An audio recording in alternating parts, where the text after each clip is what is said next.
Okay, we're gonna restart our evening and get to the next part, which is we have a poetic opener and a featured reader. So tonight our poetic opener is Anne Hopkinson. Yay! Who is a frequent reader at CUP. And I'll tell you more about her. She writes poetry, fiction, and nonfiction from her home here in Victoria. She is a retired teacher, nature lover, and water rat, whatever that is. She is president of our Planet Earth Poetry Society. Her work appears in anthologies, Walk Myself Home, Writing from Vancouver's Downtown Eastside, and Poet to Poet. Most recently, Refugium by Pulp Press, The Sky is Falling by Goldfinch Press, and Old Bones and Battered Bookends by Refugium Press. She won the Victoria Writers Society Creative Nonfiction Contest in 2018 and the Canadian Stories Poet Prize for 2019. Her work was shortlisted for the BC Federation of Writers Poetry Prize in 2019 and the Federation of BC Writers and BC and Yukon Short Fiction Prize in 2020. So she's really got a few. Well, it's only 2021. Please welcome Anne Hopkinson.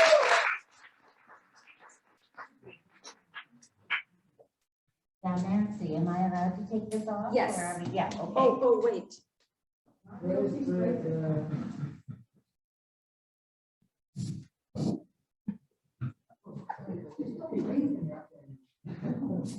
Thanks. Yeah, it took me a while to get used to anybody calling me the president of anything, let alone the president of Planet Earth Poetry, which I adore. But I'm catching on. As we are not doing much international travel these days, I thought I'd read you some poems, take you to 4 of my favorite rivers of the world. When I was 19, I started traveling, and I decided I'd make it my thing to swim in famous bodies of water, hence the water rat phrase, yeah. And I've done so ever since, so that's 50 years of swimming. So let's go to France. Allons-y. The song. Song means tranquil, peaceful, a quiet river of little islands and wildflowers. Grasses soak in the peaty fenland. Ducks dip and rest on the shore. The river curls through villages, glides along stone walls where swans float from beneath bridges. Verdant, the valley of the song, lush now, where once shells blasted the earth and every tree died, where men lived like rodents in the trenches and bled into the mud. No enemy sights my body in the park, once a battlefield. No barbed wire hooks my legs or tangles me in pain, an easy target. I can swim in the song under a sky bright with bird song, diving with the grandchildren of men who fought there. Worn out from reading names on marble, I swim the tears away, cool my red cheeks in the river, try not to think of the bottom, a metal midden embedded with belt buckles, horseshoes, cook stoves, and dog tags in a great conglomerate of shrapnel. Try not to think of bones, men and horses compressed in the muck. And then there's the Nile. Let's go to Egypt for another trip. The Nile. From the ship's top deck, the Nile slides below, wide, muddy, a green channel in a dun desert. We sail downstream with a whiff of reeds and soggy banks. Cattle shift in the heat. Farmers balance baskets of dates.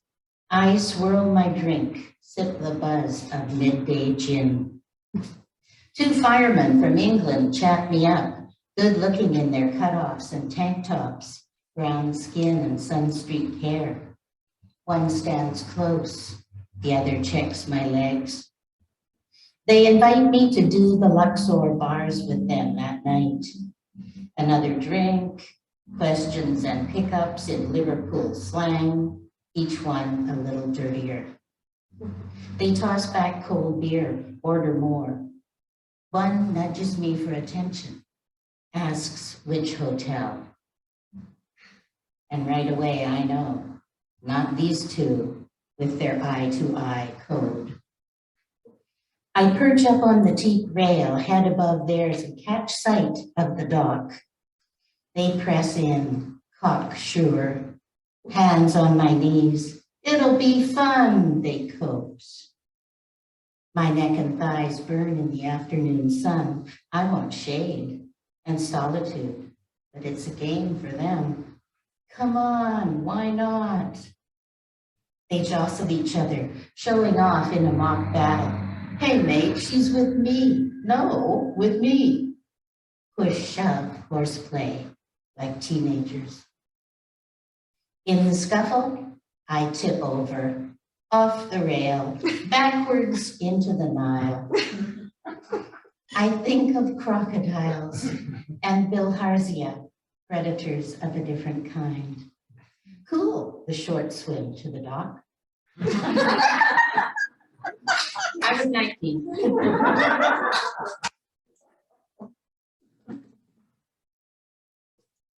A little further south in Africa, down to the equator, my husband and I and our 2 daughters took a year off work, school, and everything and traveled around as far as we could get around the world. And one was a canoe trip on the Zambezi River for 6 days. Zambezi, brown, heavy with silt and slag, the river floods west to east, from spring to salty mouth, draining the Kariba Basin.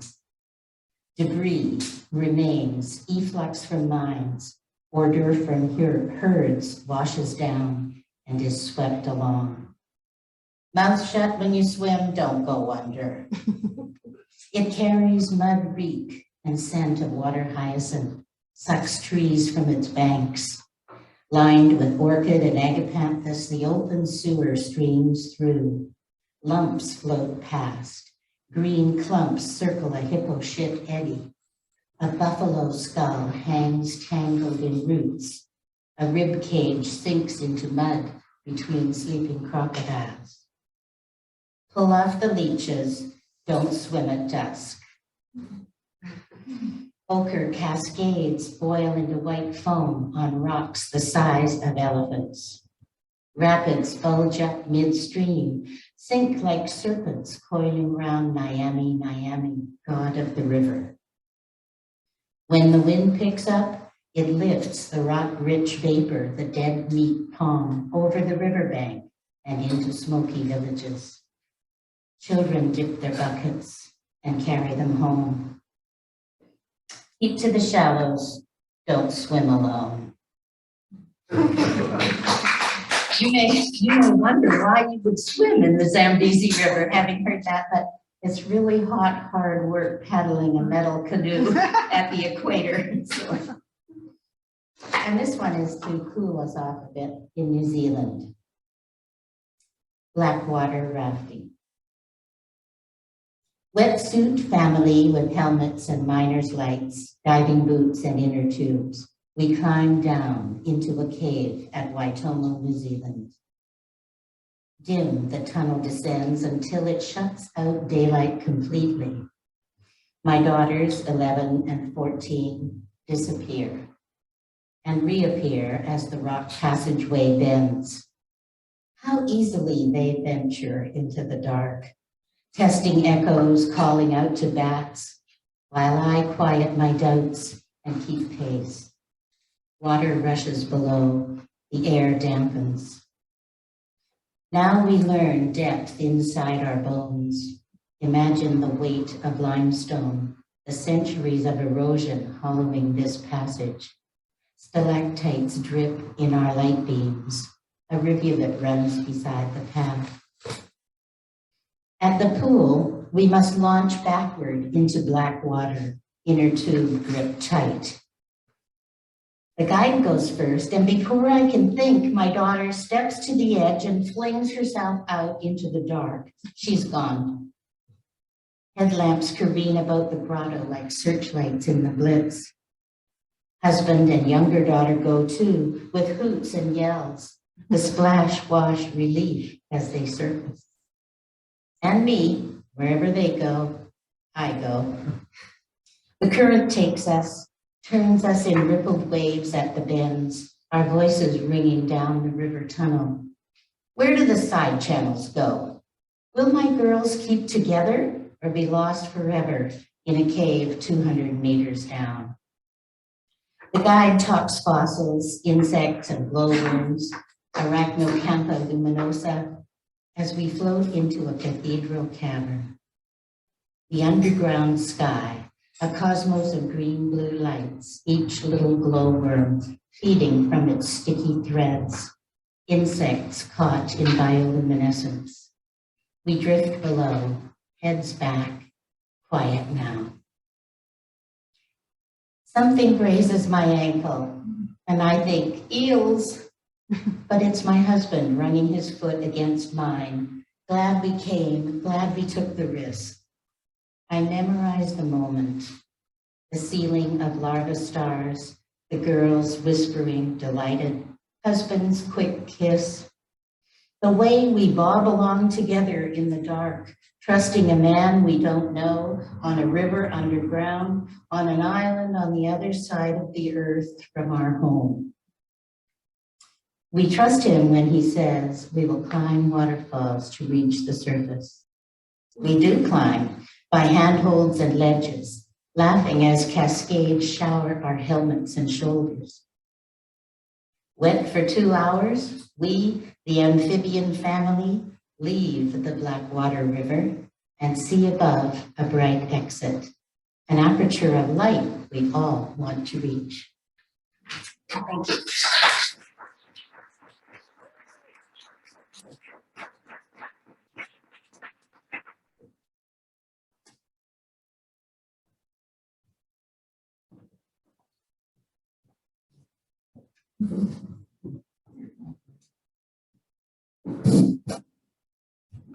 Oh, thank you so much, Anne. Yeah, I don't need to go anywhere now. 25 bucks.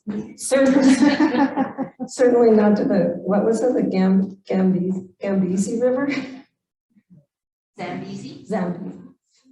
So evocative and so personal. I love it. Thank you. So our next feature reader is Danielle Janess, and this is her book. It's called The Milk of Amnesia. And don't let this small little book fool you. It is packed, jam-packed. I bought it just recently and thought, oh, I'll just like look through it and get a sense of it. No, it's so rich, and I'll let Danielle talk more about it. Yeah, I don't have to say much more, hey, except your bio. Danielle Janess grew up on the shores of Lake Huron in Brights Grove, Ontario, Treaty 29 territory. She holds an MFA in writing and a BFA in theater from the University of Victoria. Her interdisciplinary work as a writer, actor, editor, and translator has appeared in journals and anthologies on stage and on film in Canada, Germany, France, the US, and the UK. Her debut poetry collection, The Milk of Amnesia, was also adapted to a short film and is available now from McGill-Queen's University Press and is on YouTube, right? It's a great accompaniment to this book too, so have a look. So let's welcome Danielle.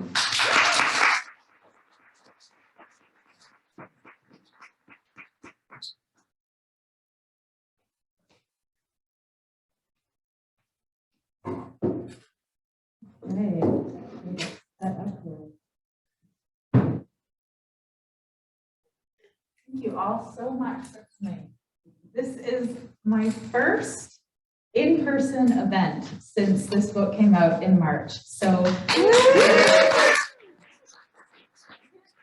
how thrilled I am to be asked to be here and that this was able to happen in person. A couple of other readings had to move to online, which is lovely too, but there's something just so memorable and so special. I'm just so thrilled to be with you all.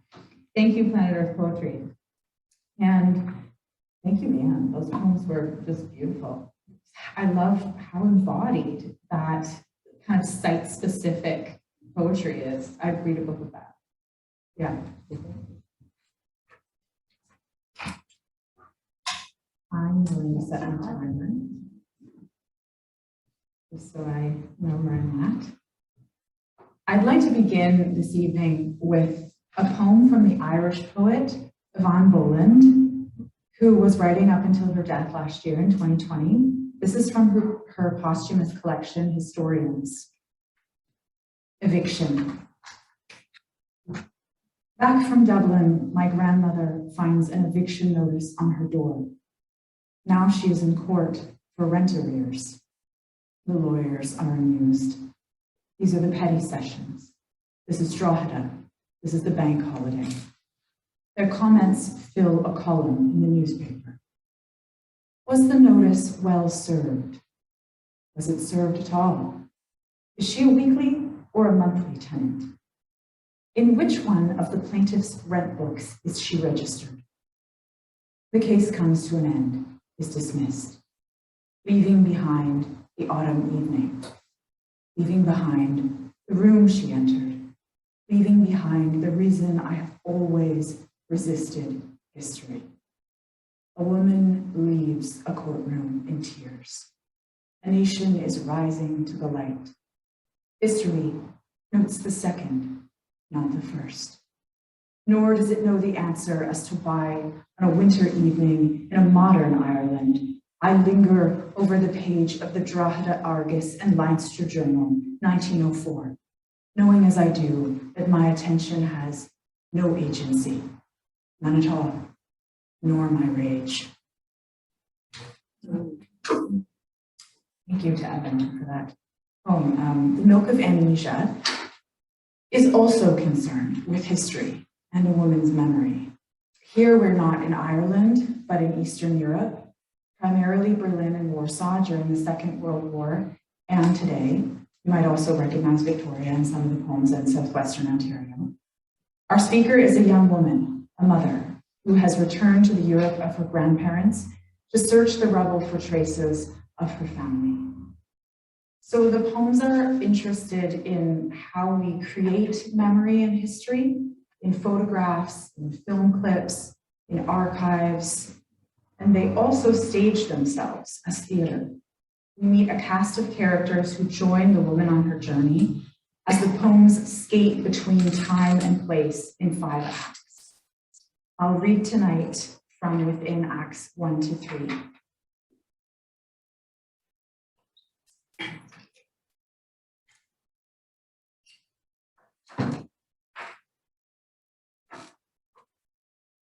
Displaced persons, woman, child, grandfather, lover, baba, just like a grandmother in Poland, grandmother, and all the other characters are played by baba and the grandmother.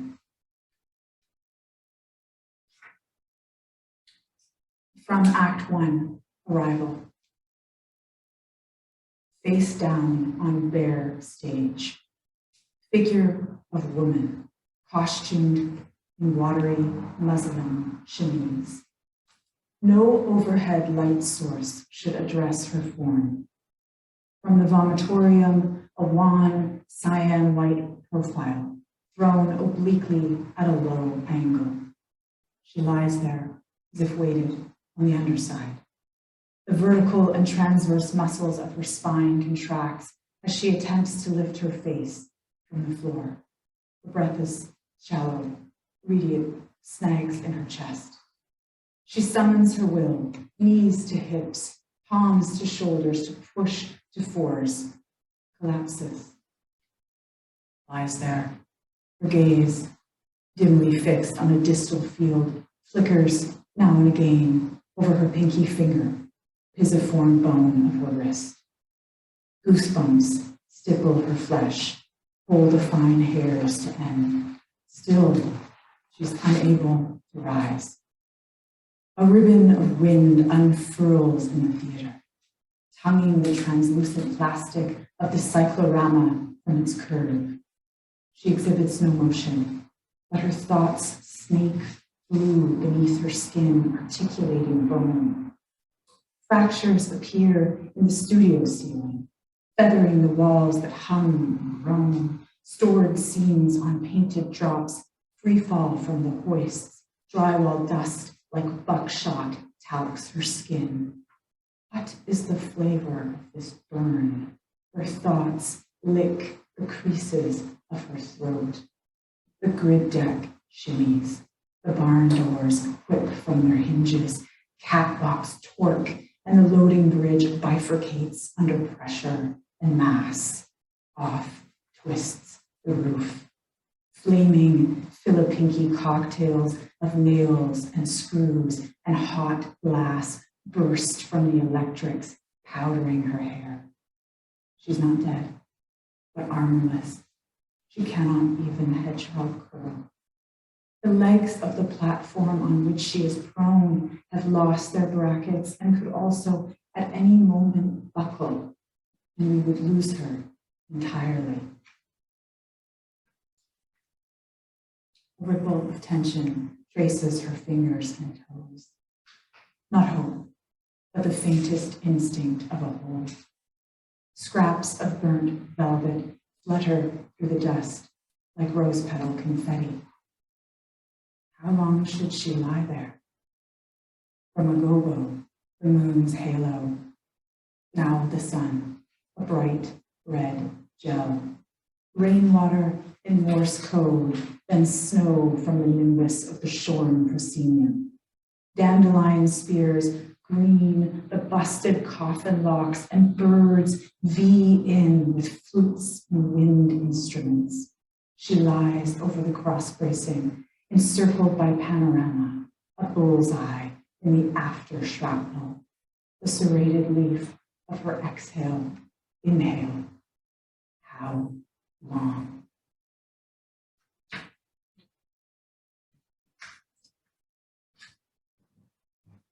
As if entering the inner ear, amber cones of cab light spill dark as wake.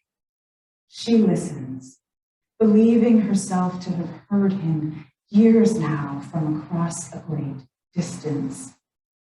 I wish mine were a little dog, says the child, tugging a wheeled suitcase over cobblestones. Together, woman and child approach the house.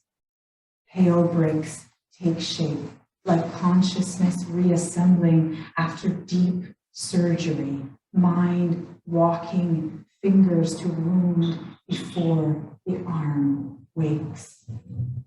Foreign word for doorbell, braille-like beneath her touch. Overhead, cloud oscillation, also indiscernible. Somehow familiar, cloaked sister, rills of cloth undulate toward iron gate. Before us, a stage. Tonight, a convent, a curtain of rain on a once occupied zone. Also a railway, some woods, 2 rivers, 2 cities in a Europe then and now. Here and there, a hospital for the mind. These are our players, a woman, her child. They are tracking the ghost of her grandfather. Offstage, 2 crones from 2 cities made sisters when the blast swapped traces of their DNA by air. They face each other in a dance. They dance many roles. A lover in the wings, unseen gravity to him. The house door opens and the arrivals glide awake upstage, disappearing from view. From the orchestra pit, an overture lifts, mit infindum, Jarvenka's opus 121, trio in E minor, and the anxious music keys.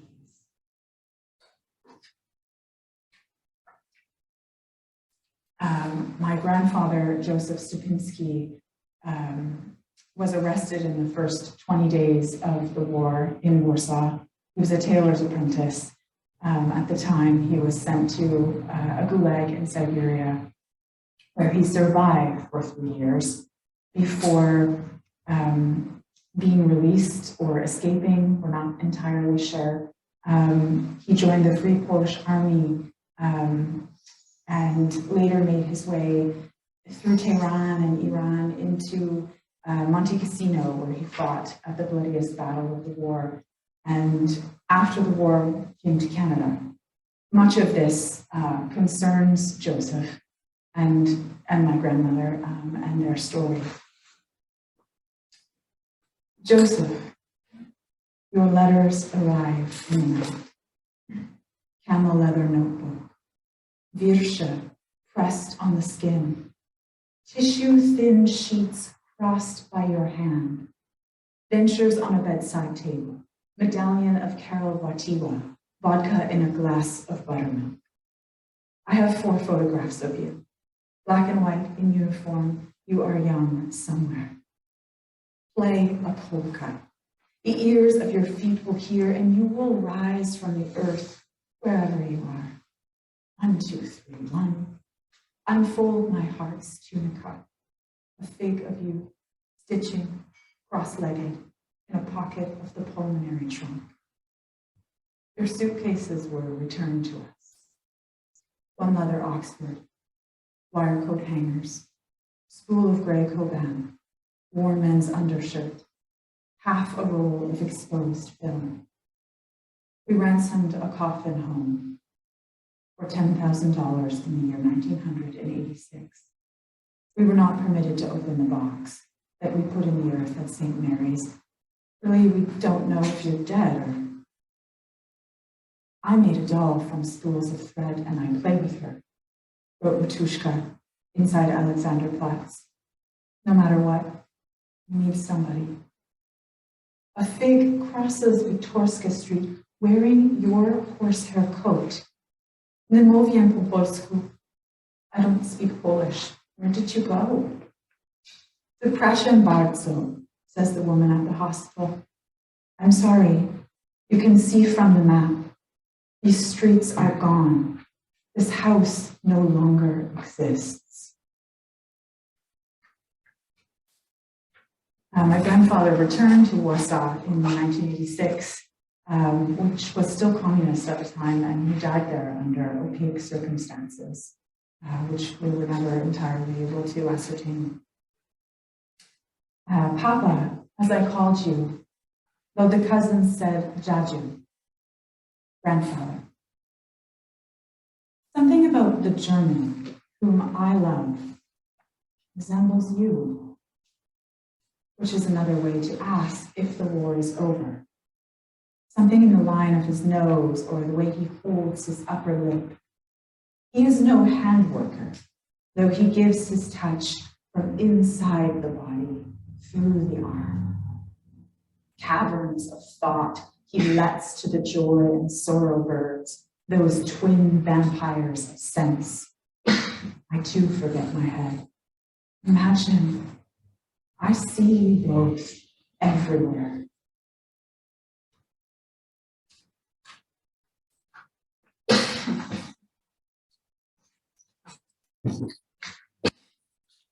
So this is a story of family history, of war and of migration, and also a love story. From Act 2, cumulative exposure. Steel shutters scrolled over the night window. Child asleep in the next room. Person, metronome of her breathing, and now and again from Hallin's A, shudder of the S-Bahn clocking the city. Candle burning on the table, the only light, as you cradle the attenuating sobs of the man you love to your ear. He believes he will die. He is always saying so. 5 hours by train. Pretend you can reach him. Within a fortress of bankers and the icy wink of sky rises across the iron footbridge, clusters of padlocks like colored lights. Brain sites foundational to feelings are less connected to those of language than objects and environmental location. Dental floss, dry socks, comb. The woolen v-neck he folds and unfolds, a phalanx of swans on the mine when he visits you. The contents of his backpack display a calendar in which he numbers all the furniture he must avoid. The pantry shelf, radiating mutely in light rate fallout over 10-minute intervals calibrated by internal dosimeter, you listen for that which to perceive as a sign of reason. Mathematics, our only true expression of how it means to be human, thought Galileo, summoning remote bodies by telescope as if by astronomic seance, Jupiter's dead moon, Copernicus's long-haired ghost, insistent, we orbit that molten plasmic God. Fear less case, comma, hope. Absolute thinking is not faith. Galileo, near his life's end, blind, herniated, insomniac, confined under censure and 7 penitential psalms, unforeseeable heresy, possible by breathing, counter to the icons of paranoid doctrine, and no proof this madness for either of you will pass. There, among his belongings, stacked on the seat of a chair, one towel, the size of a dishcloth, a dozen hand-tied rosettes, racked with care.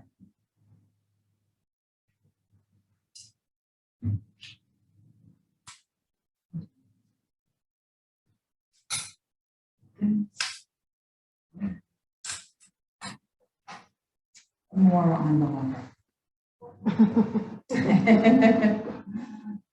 Oh, you, a detached shower head in the glove box guards against your vehicular dismemberment. From the no man's land between ash trees and the Elba, where you once pocketed a toy cricket whose chirp now keeps you to a sense of appointment, you chime the ascending reed notes I digitally ascribed to your distress projection. We are a long way from each other. I have only one shoe, but the petroleum grass is whipped and easy to run. We have a lot on our minds, what with the pesticides, landmines, surveillance, and time. But I feel light and fit despite my uneven gait and the vast chemical slurries and the vines. I'm careful when I approach. Here's my hand. Here is the rope.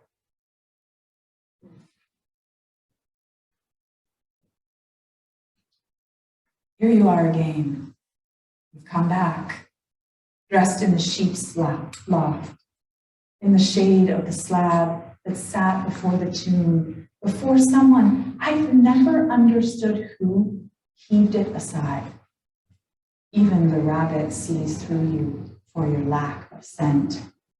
The watch starts, and I worry the alert will sound. Hurry, here is my face you swept with the radial system of your tongue. The whitewashed wall throbs with your dolor at the head of the bed. Here's the doll I fashioned from your hair and buried beneath the suet ball on the crabapple tree where the coal miser perch in the yard. It's a bitter present. Here, I'll count to 3. One door, you freed from its hinges. 2 step from the void beyond the threshold. We marionettes, our limbs trail the strings of our ancestral field. There's no release. They've blunted all the shears. Clasp my wrist. I'll spin you into me. I bleed atop this page to animate my dead.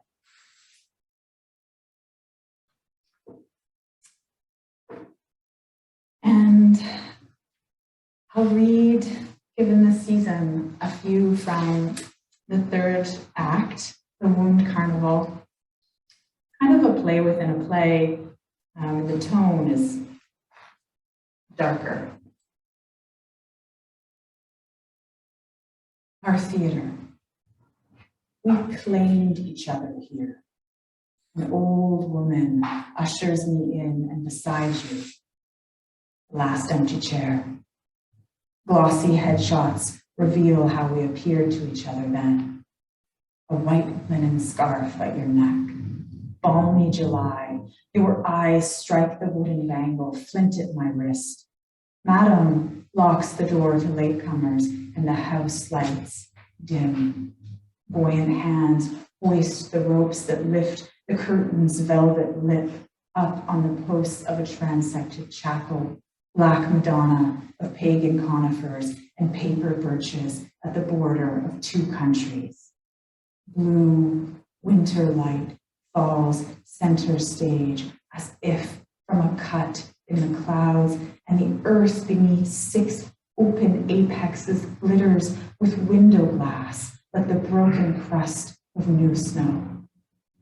Over the bones of the choir loft, the organ's great carcass, lead pipes hauled from the Shao infant pit 6 centuries ago by a team of Black Forest coldbloods, before this war, before the last, before our history began.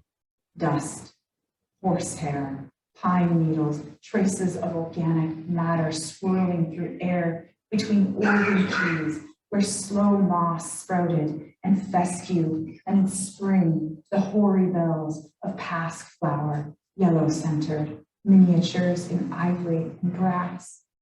From far off, the cardiac metronome of a train. In the down right corner, bricks and ember bloom before 3 hooded figures, grouped as those before a tomb, funeral black. Each cradles the private scarab of their worship, talismans by which to know them in other scenes, in other guises. They here appear in youth. In M40 coat and Rogativka cap, a man not yet 3 decades. His look hooks the flame, sparks blue. He spools a jewel-hued thread from his bread bag, wields a needle whose eye sights the future. Athwart him, a girl of 16. Faded silk mantle of airs gives her away. At her throat, a gold rope pierces the lobe of a desiccated ear. With it, she eavesdrops at parties. Would she could audit the past. Last, in Astrakhan lamb, Yaga, hairy caterpillar, molds her names and shapes. Towering hag, belched from mystic bog, bony-legged Baba, sickle-nailed tickler of children, maleficent midwife on spindle heels. She'll foxtrot a man to his stop. Cannibal landlady, her shell is a mortar. With a twist of her pestle, she spins the spirited structure, stage on revolve. Spies on the backside, those window sash brows arc at the flight of a child, shooing ptarmigan light up the snow-white slope. Slight, fair, lavender hair in twin milk-maid braids. Kids swifter than most, despite tomes in their bottomless tote. Bilibin's Vasilisa, Queen Wanda who wouldn't marry a German, the Grimms, Das Mädchen ohne Hände, or Atwoods, or Sextons, or whosoever sees the heroine gnaw off her own hands, lest she raise them to tear false faces from posers who pooh-pooh the blistering world. Aloof clinicians in suits and peacock shirts, she'll bleed on their crests. But we divide on how to heed our grandmother's tales, and the spectacle goes on. Hush, the drama. Thank you.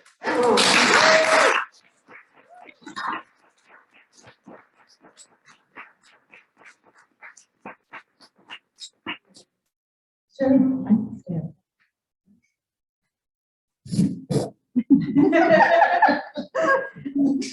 Oh, I'm kind of speechless. If I didn't know you had theatrical, in you, I know it now. I was like, just really mesmerized, and the language and the internal and external rhymes, and just beautiful. So I don't know what time is it. It's 3 minutes to 9. Okay, well, we can go over a little, right? Yeah. So I wanted to ask you. Oh, sure. Thank you all so much, by the way, again. You said when we talked a little bit about how long it took you to write this and what you had to do to write this. So I wonder if you could talk a little bit about that and give our audience a little more information. Sure. You can all hear me. I don't need to go near the mic. Okay. I started this book, what would become this book, in I think 2007, in a workshop with Tim Milburn at the University of Victoria in my undergraduate degree. I started writing poems that were in the voice of my grandfather, inhabiting this family story. I'm going to give you the Coles notes that I really didn't know whether was true or not. And I was really actually quite nervous about that. And through Tim's encouragement, kept going with the project, and was so important for me to know whether it was true, like the immensity of that story, that this man that I knew had, been imprisoned in a gulag and had survived and made his way across northern Russia with no shoes. And, I just thought, this is my grandfather? This can't be real. And also I thought, I haven't lived through this. What right do I have to talk about it? So it took time to claim that inheritance and to understand it. And I ended up selling everything I had and putting everything in storage, and taking my daughter, who's here in white with me this evening, she was 8 years old, and moving clear across the world to Berlin, where I knew no one and spoke no German, to pursue this research and this family history. And I lived there for 2 years. We were based in Berlin, and I conducted I pendulated between Warsaw and Berlin, basically just digging through archives and talking to people and learning German in the process, and just absorbing all this history. So a wild and possibly foolish thing that you do when you are in your 20s and obsessed with something. Yeah. So we have time for a few questions. Does anyone have any questions? Anyone? Go ahead. Through all this amazing research that you did, what was it that surprised you the most? That's a great question. about your grandfather, Yeah. but in you as a person and learning about your histories. Yeah. I think I hope that I learned to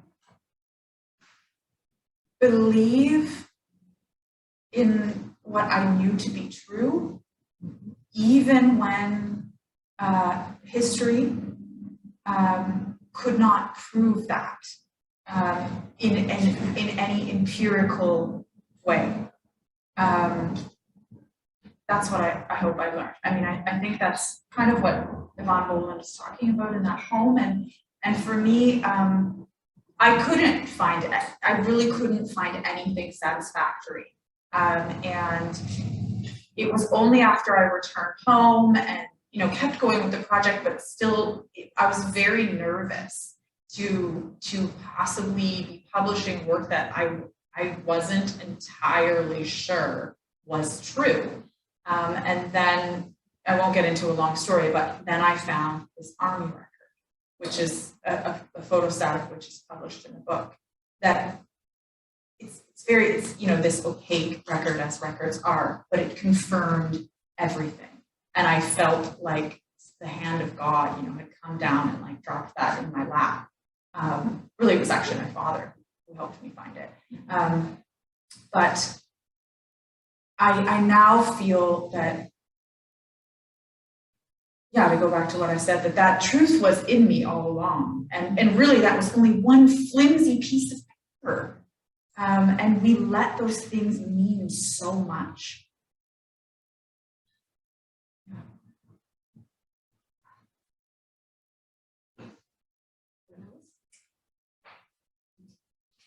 Thank you. Thank you so much.